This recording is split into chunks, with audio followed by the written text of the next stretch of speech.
Ces lycéens viennent des 4 coins de Tunis. Ils font partie des 350 jurés sélectionnés pour le prix Goncourt, choix de la Tunisie.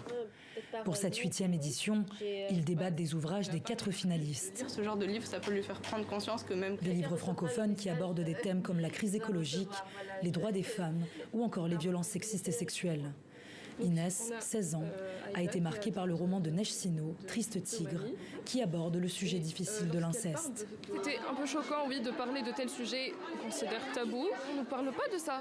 On nous dit qu'il y a le viol et on évite réellement de parler de ça, alors que moi je sais que ça existe. Quand quelqu'un vient me dire qu'il y a du viol, faites attention, je le sais. Mais je veux savoir c'est quoi. Même c'est un peu choquant, mais il faut que... Je veux bien voir les réalités présentes comme ça que m'a fait Neige et donc j'ai adoré. Une discussion animée par l'écrivaine franco-tunisienne Imen Bassala, professeure de lettres et présidente du jury pour cette édition.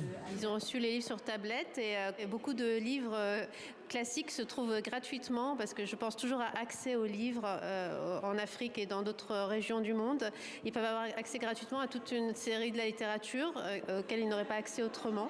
Cette tournée permet aussi de confronter nos points de vue sur chacun des ouvrages et sur les sujets de société qui les préoccupent. Ce prix Goncourt navigue dans les 24 gouvernorats de la Tunisie. Dans la région agricole de Zerouane, les lycéens entremêlent discussions, adaptations théâtrales et projections vidéo autour de ces ouvrages. L'objectif, encourager la lecture chez les plus jeunes et favoriser la circulation des œuvres francophones dans le bassin méditerranéen. Avant, je ne trouvais ni le temps ni la volonté de lire par moi-même. Je me trouvais toujours des excuses. Mais cette activité, avec mes camarades, ça me motive à reprendre la lecture. On s'amuse, on a des échanges sur les livres et on confronte les points de vue.